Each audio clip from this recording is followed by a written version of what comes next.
ధాన్యాలు విత్తనాలు భూమిలో చల్లడం ద్వారా 365 రోజులు భూమి పచ్చదనంగా ఉండటమే కాక పలు రకాల పంటలతో రైతులు అధిక ఆదాయాన్ని పొందొచ్చు. అందుకే ఇప్పుడు ప్రతి రైతు PMDS విధానాన్ని పాటిస్తున్నారు. శ్రీకాకుళం జిల్లాలో ఈ ఖరీఫ్లో 1,00,000 ఎకరాల్లో PMDS విధానాన్ని అమలు చేసేందుకు ప్రకృతి విభాగం అధికారులు ప్రణాళికలు రూపొందించారు. రైతులకు కావలసిన నవధాన్యాల విత్తనాలను అందిస్తున్నారు.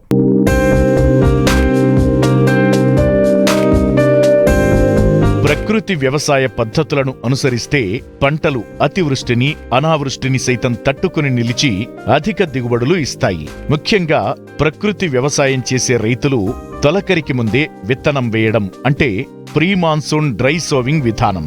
దీన్ని పాటించినట్లయితే భూమిలో సారం పెరగడమే కాకుండా ఆయా పంటల నుండి కొంతమేర దిగుబడులను పొందవచ్చు.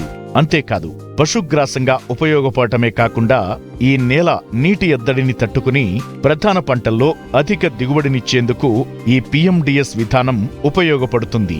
అందుకే చాలామంది రైతులు 2-3 ఏళ్లుగా వానాకాలం పంటలకు ముందు ఈ విధానం పాటిస్తూ మంచి ఫలితాలను పొందుతున్నారు.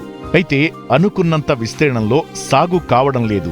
అందుకే ఈ ఖరీఫ్కు ముందు శ్రీకాకుళం జిల్లాలో దాదాపు 1,00,000 ఎకరాల్లో PMDS సాగు రైతుల చేత చేయించేందుకు ఆ జిల్లా ప్రకృతి వ్యవసాయ విభాగం వారు కంకణం కట్టుకున్నారు. ఇప్పటికే 25% సాగు పూర్తయింది. ఈ నెల చివరి వరకు లక్ష్యాలను పూర్తి చేస్తామంటున్నారు.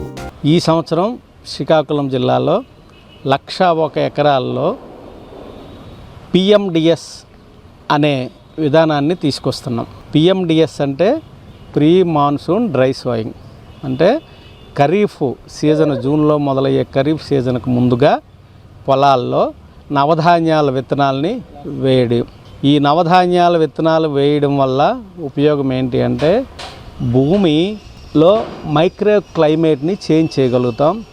మైక్రో క్లైమేట్ చేంజ్ చేయడం అంటే ఉపయోగం ఏంటంటే భూమి లోపల పంటకు ముందు మెయిన్ పంటకు ముందు ఈ వేలు వ్యవస్థ పెరగడం వలన, ఈ నవధాన్యాల మొక్కల ద్వారా వేలు వ్యవస్థ పెరగడం వలన సాయిల్లో ఉండే సూక్ష్మక్రిములు, మొక్కలకు ఉపయోగపడే సూక్ష్మక్రిములు అవన్నీ యాక్టివేట్ అవుతాయి.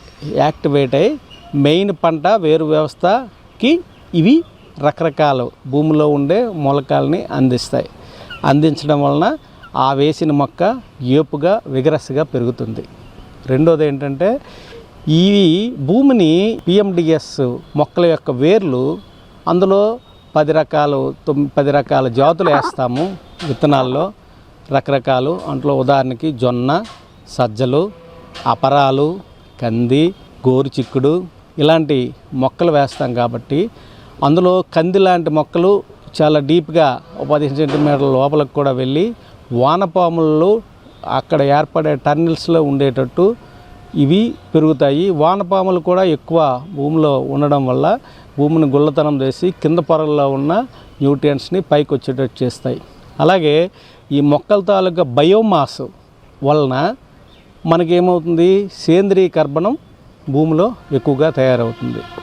ఈ సేంద్రీయ కర్బనం ఎక్కువగా ఉండడం వలన మనకి భూమిలో నీటి నిల్వ చేసే సామర్థ్యం పెరుగుతుంది. ఇంకోటి ఏంటి PMDS వల్ల ప్రధాన ఉపయోగము, మనం రీసెంట్గా 365 రోజులు గ్రీన్ కవర్ అనే కాన్సెప్ట్ని ప్రపంచవ్యాప్తంగా ప్రమోట్ చేస్తున్నాం. ఈ 365 డేస్ గ్రీన్ కవర్లో భాగంగా మనకి ఖరీఫ్ 5 నెలలు ఉంటుంది, రబీ సీజన్ 4 నెలలు ఉంటుంది. మిగతా 3 నెలలు భూమి వేడి ఎక్కువైపోతుంది. వేడి ఎక్కువైపోవడం వల్ల ఏమవుతుంది, మైక్రోబియల్ యాక్టివిటీ చచ్చిపోతుంది. ఈ మైక్రోబియల్ యాక్టివిటీ పెరిగి యాక్టివ్ మైక్రోబ్స్ తయారయ్యడం వల్ల భూమి సారవంతంగా మారి ప్రధాన పంటకి మేలు జరుగుతుంది.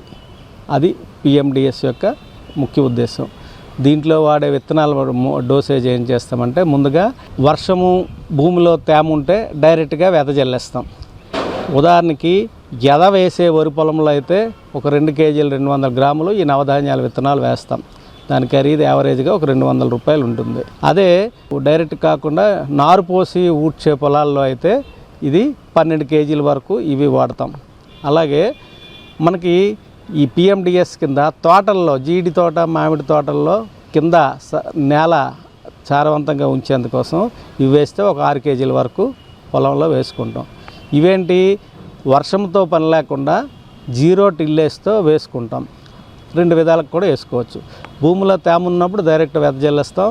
భూమిలో తేమ లేనప్పుడు ఏం చేస్తామంటే వీటిని ఈ విత్తనాలన్నిటినీ చిన్న పెల్లెట్స్ చిన్న ముద్దలుగా తయారు చేసుకొని ఆ ముద్దలు దేంతో తయారు చేస్తామంటే అవి కూడా సేమ్ ఆవు మూత్రము, ఆవు పేడ, ఎర్రమట్టి, పుట్టమట్టితో కలిపి చిన్న చిన్న ముద్దలు తయారు చేసుకొని అందులో విత్తనాలు ఉంచి ఆ విత్తనాలని భూమిలో జల్లేయడం వలన నీరు వర్షం ఎప్పుడు పెడితేప్పుడు ఆ తేమకి మొలకెత్తాయి. దాన్నే పెల్లటైజేషన్ విధానం అంటారు. ఆ రకంగా విత్తనంలో ఉన్న జీవం చనిపోకుండా పెల్లెట్స్ రూపంలో మార్చడం వల్ల సజీవంగా ఉండి ఎప్పుడు తేమ వస్తేప్పుడు మొలకెత్తుంది. ఇప్పటి వరకు ఒక 25% ఆల్రెడీ సోయింగ్స్ పూర్తి చేసాం. మే ఎండింగ్కి టార్గెట్స్ రీచ్ అవ్వడానికి కార్యాచరణ సిద్ధం చేసుకున్నాం. ఈ నవధాన్యాల విత్తనాలని మనం ఇప్పుడు జిల్లాలో పాత ఏపీసీఎన్ఎఫ్ పంచాయతీలు 275లో 360 వివోస్, అలాగే కొత్తగా ఎన్ఎంఎన్ఎఫ్ కింద central scheme, national mission on natural farming కింద మరో 175 జీపీలు, అలాగే ఇప్పుడు ఇంకా సెలెక్ట్ చేస్తున్నాం ఆర్కేవీవై స్కీమ్ కింద మరొక 265 పంచాయతీలు. టోటల్గా శ్రీకాకుళం జిల్లాలో 75% పంచాయతీలని మనం నిర్ణయించుకొని దాంట్లో ఈ యాక్టివిటీస్ మొదలు పెడుతున్నాం.